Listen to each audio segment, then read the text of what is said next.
Makna muhasabah berasal dari kata hasiba yasabu hisab. Artinya secara etimologis atau secara lughatan, secara bahasa adalah melakukan perhitungan.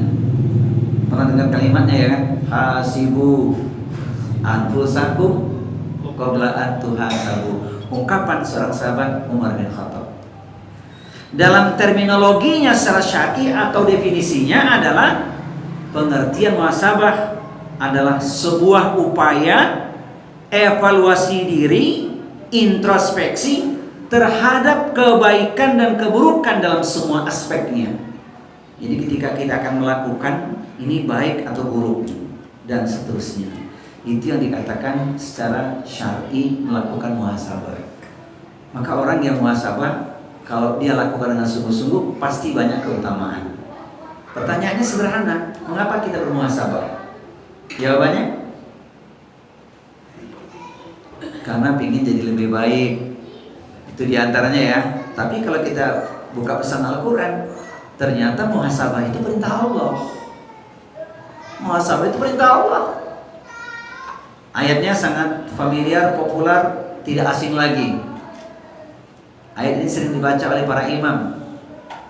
Ya ayyuhalladzina amanu taqullaha wal tandur nafsun ma qaddamat lighad wattaqullaha innallaha khabirum bima ta'malun. Itu perintah Allah. Wahai orang-orang yang beriman, bertakwalah kepada Allah dan hendaklah setiap diri memperhatikan apa yang telah diperbuatnya untuk hari esok, yaitu akhirat yang dimaksud. Dan bertakwalah kepada Allah, sesungguhnya Allah itu maha mengetahui, sangat teliti terhadap apa yang kamu kerjakan. Jadi semuanya harus kembali pada pesan Al-Quran. Kita bermuhasabah, introspeksi, tentu karena perintah Allah Subhanahu wa Ta'ala. Pas malam hari ini karena pekan terakhir saya di bulan Desember, supaya nanti jangan melakukan hal-hal yang tidak bermanfaat. Jadi nggak ada lagi ya malam tahun baruan itu, nggak ada itu. Besok bertepatan malam Jumat pula itu. Silakan diisi dengan yang bermanfaat saja. Ya, penting ini, ingat harus diperhatikan. Apapun yang tidak bermanfaat, apalagi tasyabuh menyerupai satu kaum, kata Rasulullah, bukan dari golonganku. Man tasyabbaha biqaumin fa huwa minhum. Siapa yang menyerupai satu kaum bukan umatku, kata Rasulullah. Mohon maaf, termasuk kemarin tuh rame-rame di medsos itu, selamat hari ibu. Itu bukan cara Islam. Ya, itu kebiasaan orang di luar Islam. Selamat pagi ibu tuh setiap hari, tidak harus nunggu kapan waktu tanggal tertentu, enggak. Karena jasa ibu tuh digambarkan sepanjang jalan, sepanjang masa, bahkan selagi masih hidup, luar biasa. Bahkan ketika kita lihat orang tua kita sudah tidak ada pun, ada amalan-amalan untuk orang tua kita. Jadi biarin aja itu. Jangan tasyabuh, nanti datang lagi bulan tertentu, hari Valentine, masya Allah, nggak ada tuh dalam Islam. Banyak tuh di medsos. Jadi yang nggak bermanfaat delete aja sudah. Khawatir kita terkena dalil nanti menyerupai satu kaum tasyabuh, padahal itu tidak diperbolehkan. Baik ya. Jadi ambil sisi spiritnya saja, ambil semangatnya saja, dan jangan kita ikut ke dalam hal-hal yang dalam tanda kutip tidak ada tuntunannya. Yang pertama, muhasabah karena perintah Allah Subhanahu wa Ta'ala. Yang kedua, muhasabah itu merupakan perintah Rasulullah supaya jadi orang yang cerdas. Rasul mengatakan dalam hadis Ahmad, al-kayyisu man dana nafsahu wa amila lima ba'dal maut wal ajizu man ittaba'a hawahu wa tamanna 'ala Allah. Orang yang berakal itu atau orang yang cerdas, orang yang smart itu adalah orang yang mampu mengendalikan nafsunya dan beramal sebagai persiapan sesudah kematian. Ya, amalannya sekarang sebelum datang kematian. Itu dikatakan orang yang cerdas. Sibuk dia mempersiapkan bekal, ingat kematian, maka dia berhati-hati dalam setiap langkah dalam kehidupannya. Beda dengan orang yang lemah, orang yang rapuh. Siapakah mereka?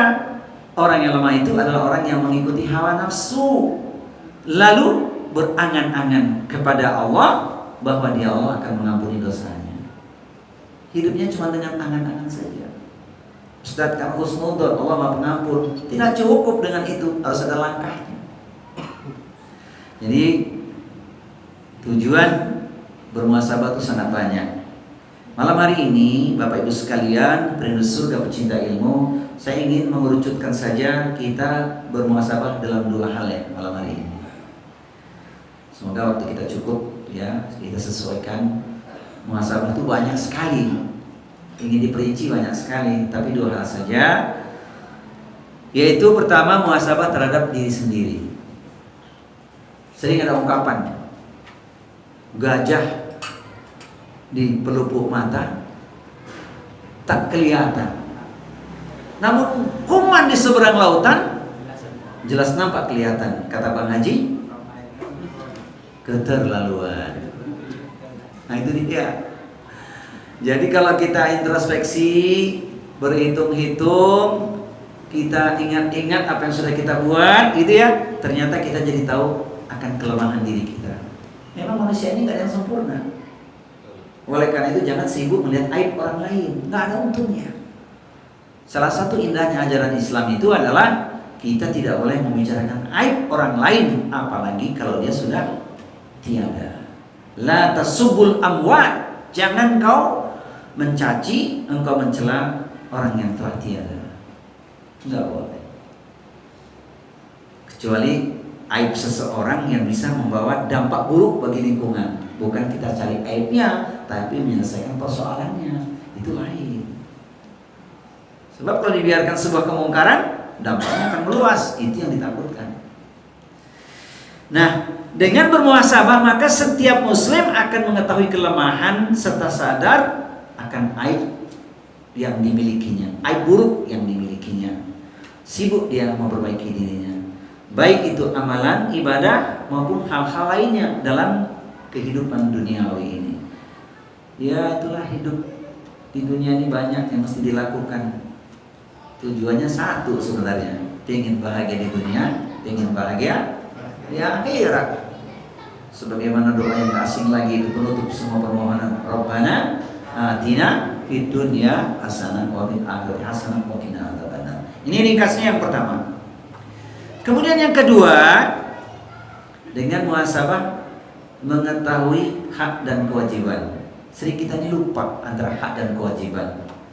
Kalau kita bermuhasabah, merenungkan apa yang jadi tugas dan kewajiban kita, sebenarnya kan satu. Wa ma khalaqtul jinna wal insa illa liya'budun. Dan tidaklah aku ciptakan jin dan manusia kecuali hanya untuk beribadah kepadaku saja. Vertikal urusan kepada Allah disebut sebagai hablum minallah, horizontal disebut sebagai hablum minannas. Tapi ditujukan untuk Allah semua itu. Sebab orang yang takwa itu pasti baik akhlaknya. Mudah-mudahan ya, setelah kita introspeksi apa yang sudah kita lakukan, kekurangan kita, bisa semakin menyadarkan diri kita bahwa kita punya tujuan, hak dan kewajiban kita mempersembahkan yang terbaik kepada Allah Subhanahu wa taala. Baik, ini yang kedua. Yang ketiga, mengetahui kebenaran dan kebatilan. Bagaimana bisa kita tahu kalau nggak kita introspeksi? Seseorang akan lebih memahami segala sesuatu yang baik maupun buruk, suatu kebenaran ataupun kebatilan dengan dia bermuhasabah. Tidak suka-suka saja beramal, tapi dia bermuhasabah. Dengan muhasabah, seseorang akan sadar segala apa yang ia perbuat itu tidak akan lepas dari pertanggungjawaban. Maka dia berhati-hati dalam setiap langkah. Dalilnya Quran surat 17 surat Al-Isra ayat nomor 36. Wala takfu ma laisa laka bihi ilmun inna sam'a wal basara wal fuada kullu ulaika kana anhu mas'ula. Janganlah engkau melakukan sesuatu yang engkau tidak mengerti, tidak paham ilmunya, Karena pendengaran, penglihatan dan hati itu kelak semua akan dipertanggungjawabkan di sisi Allah Subhanahu wa taala.